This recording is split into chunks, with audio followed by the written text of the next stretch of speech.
Good evening po. Ipapakita ko po sa inyo kung paano ang procedure ng starting ng paggawa ng cutting board. Bago ko po maikat, susukat tayo ng 46 cm ang size, ang L. Sa XL naman, may sukat siya ng 50. Dambuhala na yan. Ikakat ka na nga ni. Mag-ingat ka. Baka maputol yung mga daliri mo. Pero ang totoo, hindi ganun kadali. Kaya need talaga ng mga dambuhalang machine. Yung parang mga ngain, nagsusukat po tayo ng 46 cm ang size dyan. Pero ang last part po, nang hinayang ako na ikat, itatapon lang naman. Kaya tamang-tama ito sa kitchen na malalaki. Mabait naman ako kaya L na yan. Pwede naman kung gusto ng buyer ng 40 cm.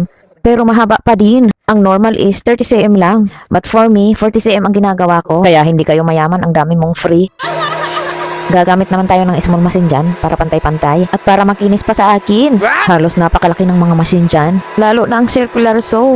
Parang mga ngain. Nakakatakot gamitin. By the way, paulit-ulit ko nga siya ibinabalik dyan para kuminis. Hindi ko na nga pinakita kung paano ko ipinasok sa planer machine. At dati naman makinis kaya ginamit ko na. Lucky! Paulit-ulit ko nga po siyang pinapakinis dyan para pag ni-router na siya, makinis na. Hindi na ako mahirapan magmano-mano magsanda. Kinakailangan kasi natin bago ma-router yan, makinis na. Para maganda ang result. At kung hindi, buko-buko yan. Ay nako, napakaraming processing bago maging cutting board. Napakalayo pa ng processing. Isi-shape ko pa yan ng jigsaw at sanda. After router naman ang kasunod. Tapos isasanda ko na siya bago ko palagyan ng mga pangalan. Sa pangalan na doon ako natatagalan. After naming, iko-coat ko na siya ng natural oil bago pa maging cutting board. O, diba?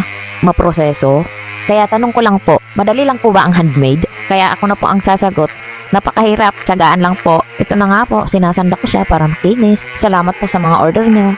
Natapos ko naman ang iba, i-deliver ko na lang po. Ang order naman sa Pilipinas, gusto ko po isahan para hindi po tayo magasta sa shipping. O siya, hanggang dito na lang po. Good night and God bless!